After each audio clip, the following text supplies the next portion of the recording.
শিক্ষার্থীদের স্বার্থগুলো আদায় করার জন্য ডাকসু নির্বাচনটা খুবই জরুরি। আমরা দেখছি যে ঢাকা বিশ্ববিদ্যালয়ে শতবর্ষী পুরনো একটা বিশ্ববিদ্যালয়, অথচ ক্লাসরুম সংকট একটা ভয়াবহ সংকট। অভ্যুত্থান পরবর্তী সময়ে গণতান্ত্রিক ক্যাম্পাস, নিরাপদ শিক্ষাঙ্গন, এইটা সকল শিক্ষার্থীদের চাওয়া। এইটার জন্য ডাকসু নির্বাচনের কোনো বিকল্প নাই। আমরা জানি যে বিশ্ববিদ্যালয়কে গণতান্ত্রিক প্রক্রিয়াতে পরিচালনা করার জন্য শিক্ষার্থীদের মতামত নেওয়াটা খুবই জরুরি। শিক্ষার্থীদের প্রতিনিধিত্ব বিশ্ববিদ্যালয় পরিচালনার ক্ষেত্রে উপেক্ষিত হয়ে আসছে। আমরা দেখছি যে বিশ্ববিদ্যালয়ের শিক্ষক সমিতি নির্বাচন, কর্মকর্তা কর্মচারীদের যে নির্বাচন, সেইগুলি প্রতি বছরই হচ্ছে, কিন্তু শিক্ষার্থীদের যে প্রতিনিধিত্বকারী প্ল্যাটফর্ম ডাকসু নির্বাচনটা দীর্ঘদিন ধরে হচ্ছে না। সেটার কারণে কিন্তু শিক্ষার্থীদের যে স্বার্থ সেইগুলি কিন্তু মার খাচ্ছে। শিক্ষার্থীরা তাদের যে দাবি দাওয়াগুলি সেগুলি আদায় করতে পারছে না। সেই জন্য আমরা মনে করি শিক্ষার্থীদের স্বার্থগুলো আদায় করার জন্য ডাকসু নির্বাচনটা খুবই জরুরি।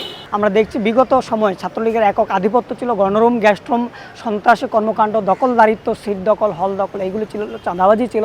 আমরা দেখেছি যে আবাসন সংকটকে কেন্দ্র করে কিন্তু ছাত্রলীগ এই বিষয়গুলি তৈরি করেছে, একটা ভয়ের পরিবেশ তৈরি করেছিল। তাহলে ডাকসু নির্বাচনের পরে কোনোভাবেই যেন সিট দখল, হল দখলের রাজনীতি ফিরে আসতে না পারে, কোনোভাবেই যেন গণরুম, গ্যাস্ট্রুম ফিরে আসতে না পারে, আবাসন সংকটকে পুঁজি করে যেন কোনোভাবেই ভয়ের সংস্কৃতি তৈরি না হয়, সেটার জন্য আমরা এই আবাসন সংকট সমাধানের জন্য এবং প্রথম বর্ষ থেকে প্রশাসনিক তত্ত্বাবধানে সিট বন্টনের জন্য কাজ করব। ডাকসু এই কাজটা এক বছরে করতে পারবে না, কিন্তু এইটা সে শুরু করতে পারে। আমরা মনে করি ক্যান্টিনগুলিতে যে ভর্তুকি না দেওয়ার কারণে, ক্যান্টিনগুলি ইজারা দেওয়ার কারণে ক্যান্টিনে প্রতি বছরই খাবারের দাম বাড়ছে কিন্তু মান কমছে। শিক্ষার্থীরা সেটার কারণে সুষম এবং পুষ্টিমান সম্পন্ন খাবার থেকে বঞ্চিত হচ্ছে।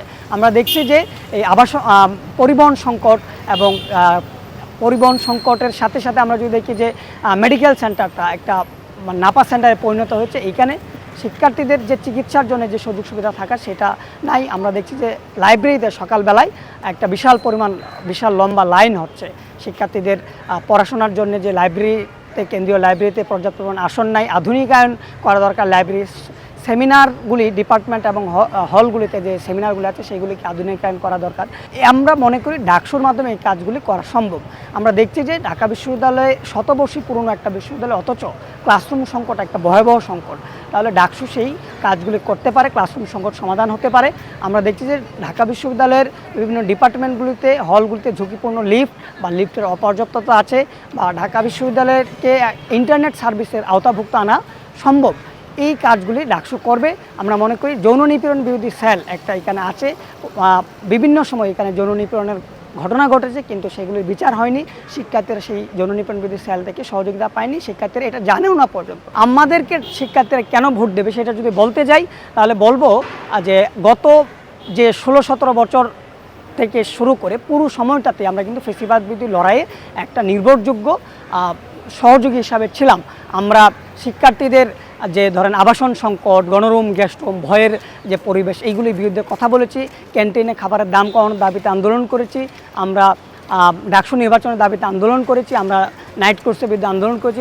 বিভিন্ন ধরনের নামে বেনামে যে ফি বেড়েছে সেটার বিরুদ্ধে আন্দোলন করেছি। আমরা মেডিকেল সেন্টারকে আধুনিকায়ন করার দাবিতে, ক্লাসরুম সংকট সমাধানের দাবিতে, যৌন নিপীড়ন বিরোধী সেল কার্যকর করার দাবিতে, এইরকম আরও যে শিক্ষার্থীদের যে স্বার্থ সংশ্লিষ্ট যে খাতগুলি আছে সেই খাতগুলি নিয়ে আমরা এই বিষয়গুলি নিয়ে দীর্ঘদিন আমরা আন্দোলন করেছি। এবং সেই ক্ষেত্রে ছাত্রলীগের একটা ভয়াবহ নিপীড়ন ছিল। আমরা অনেকেই হলে থাকতে পারিনি, হলে থাকার থেকে বঞ্চিত হয়েছি। ছাত্রলীগের নিপীড়নের শিকার হয়েছি, হামলার শিকার হয়েছি।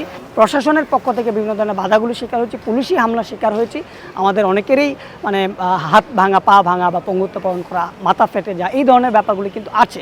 তাহলে আমরা দেখেছি এই যে নিপীড়ন, এই যে আধিপত্য, এইটার বিরুদ্ধে কিন্তু একমাত্র আমরা দাঁড়িয়ে কথা বলেছি, শিক্ষার্থীদের স্বার্থগুলি নিয়ে আদায় করার চেষ্টা করছি, আন্দোলন গড়ে তোলার চেষ্টা করছি। তাহলে আমরা মনে করি যে আমরা শিক্ষার্থীদেরকে কোনো একটা সুযোগ সুবিধা পাইয়ে দেব না, কিন্তু আমরা প্রশাসনের কাছ থেকে এই সুযোগ সুবিধাগুলি আদায় করে দেওয়ার জন্য একটা আন্দোলন গড়ে তোলার অঙ্গীকার ব্যক্ত করতে পারি, এবং আমরা সেই আন্দোলনের একটা বিশ্বস্ত সহযোগী হিসাবে ভূমিকা রাখতে পারি।